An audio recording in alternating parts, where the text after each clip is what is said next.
Thank you very much, ladies and gentlemen, for joining us in this special interview with me, Hamza Dabjeri. This week, we will be discussing about the main pillar of Somaliland's economy. I mean, the livestock. It accounts for 60% of the country's GDP. According to the Ministry of Finance and Development, the country has exported 410,000 heads of livestock in the first quarter this year. But still there are challenges. Somaliland has no adequate market for its livestock. Why and what are the solutions?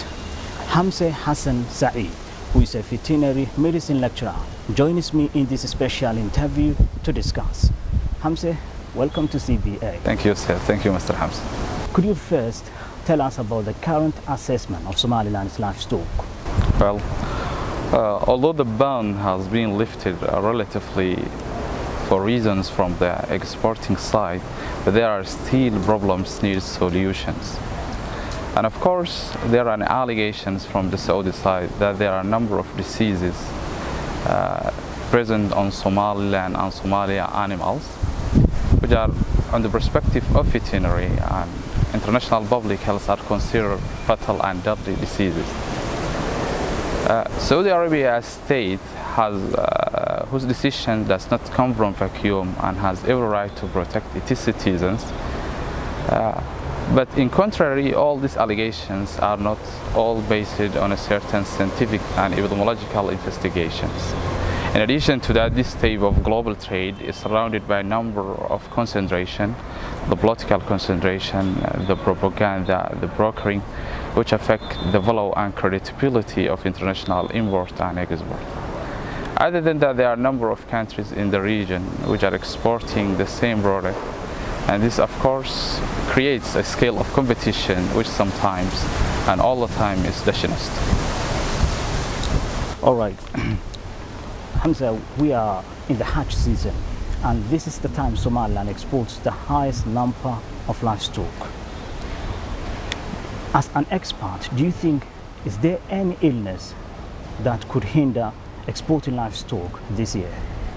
Is of course the presence of disease is inevitable in every livestock population in the world.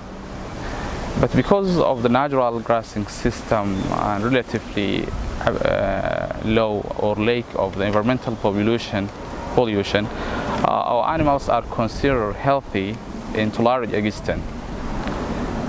Definitely no diseases warrant concern. And this is what's shown by the data of national quarters and university research.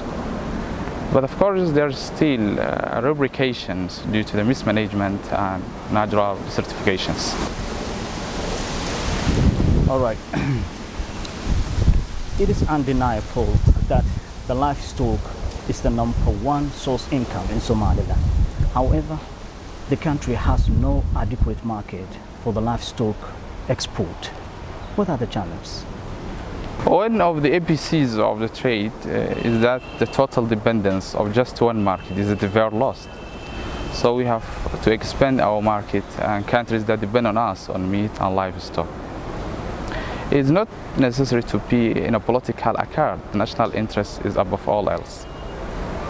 Yes, it's true there are a number of countries that imports meat and livestock in all continents, but Saudi Arabia, or generally the Gulf, remains the large in the Middle East for seasonal religious reasons like Al-Hajj.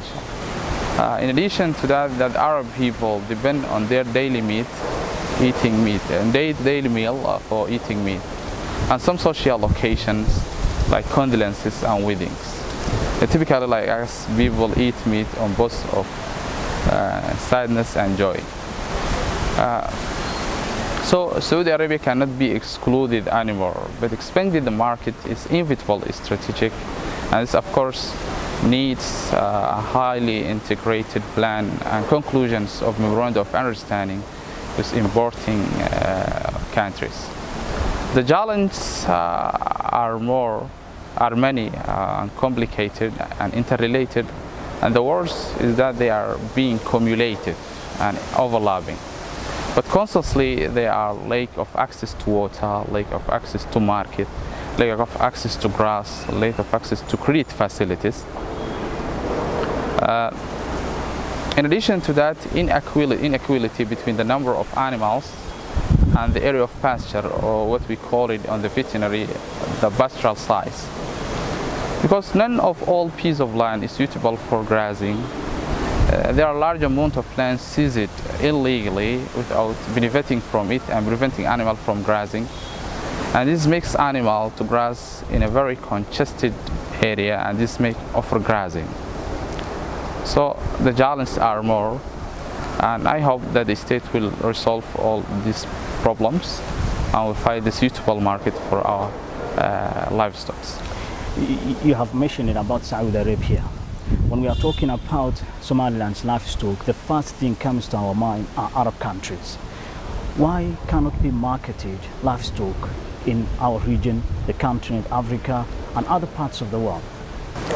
Undebatably, most of African countries are sufficient in terms of livestock and meat. You know, there are a number of countries, African countries, that come on the top of the list of countries that export livestock to the outside. Even before us, like Sudan. It's possible that Egypt sometimes exports camels from us in a small amount and quantities. In addition to the fact that the African country market in terms of hard currency is considered nothing in comparing to the well-off Arab markets, and this is the actual cause. Still in Saudi Arabia. Saudi Arabia is the largest country importer of Somaliland's livestock, but sometimes we have experienced it on several occasions it has suspended importing livestock from Somaliland due to health conditions. Do you think, as an expert, you are a veterinary medicine lecturer, or do you produce enough veterinarians in our country? Although I don't want to sound pessimistic, but there is a great default and huge of shortcoming in various levels and aspects. Politically, there is no clear, significant governmental planning regarding the matter. The national bodies involving the field are poor.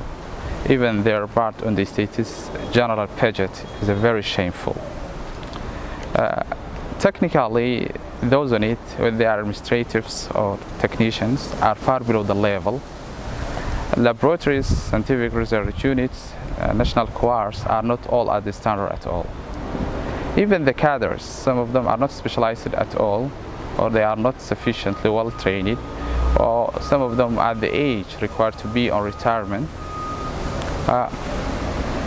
And there's another important problem in this institution, is that the lack of right person, right position philosophy. What I mean is these institutions are service par excellence. It's supposed that the minister or director general should be specialized in the same field, technocrat, and chosen on the basis of pragmatism. No justification that the minister to be a senior military officer or a tribal leader or even a cadre in the ruling party of Kulmiya, because it is a productive institution which has a big role in the employment of national workers, reduction of poverty, and liberation of national income. And by the way, have a big role in the popular diplomacy since it exports a national product to the outside. Okay, let's talk about climate change. The country has experienced it, or some of the regions in our country experienced severe droughts. Could that have impact on our livestock export this year? Somaliland is not a stranger to the hardship of global warming and climate change, having endured years of frequent drought and lack of rain. Last year saw a devastating infestation of desert locusts, extensive floodings in the west. COVID-19 also, which brought a new health and socio-economic woes. Now the country is facing a new critical water shortage, which is causing inability to cultivate crop and grasses for animals. The ultimate bottom line of all this crisis is unfortunately the deaths of livestock and suffering of herders, who's long adapted to a harsh environment, have seen their condition worsen as extreme weather change reached new levels. More than 100,000 people in the country are facing severe hunger and thirst. In the region, climate change has also intensified by a number of tropical cyclones and giant waves threatening the coastal cities of Somaliland. In light critical situation, the UN stated that the number of people in the region needing aid will rise to around 5 million by early of next year. So, climate change puts Somaliland significant pressure. Drought causes herders to sell more of their livestock than they would. And this causes plummeting of livestock prices and deteriorating of rural income, widespread of poverty, lack of economic alternatives, in turn provide incentives for illicit, like cutting of trees, flotation of charcoal, and this is another important factor in lack of water and has far-reaching effect on animal production and animal prosperity. Okay, some people criticize the current pasturing methods. So let me even ask you, does the current pasturing method suitable for the area we are in? Well, obviously, the modern pastoral methods depend first on resedating and reclamation of land, with introducing the mechanized technology to the production line, integrating the animal production with small scale of agriculture, and non-dependence or less dependence to the urban, using renewable energy, making the pastoral family productive, not just self-reliant or self-sufficient, but also productive. And this reduces the need to travel large distance for seeking grasses and water, and saves energy and time at the same time.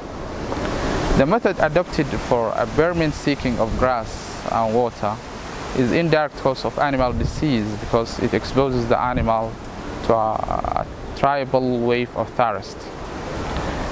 In addition, it lost a much amount of time from herders. So, a complete change of lifestyle and dedication of principles of stability and less dependence to the urban, all these assumptions might greatly reduce the love of livestock for tribal reasons. As we are approaching to the end of our interview, as an expert, you are a veterinary medicine lecturer, what kind of recommendations would you like to offer regarding our livestock export? Okay. As I mentioned before, the challenges are many, complex, interrelated. The war is being cumulative, but the solution and overcoming of these all challenges, in my humble opinion, is giving the issue more priority to become more objective within the framework of the national sustainable development goals and comprehensive solution to the all challenges of internal and external relevance, and less dependence to the non-governmental organization for aid, making our national bodies more productive and self-sufficient. And finally, opening the door for loans and credit facilities for citizens for small related projects. Finally, I wish for us a sustainable development and permanent prosperity, and thank you so much. And that's our special interview with me, Hamza Dabjerin. The guest of this week was Hamza Hassan Saeed. a veterinary medicine lecturer. Hamza, thank you very much for joining us. Thank you very much.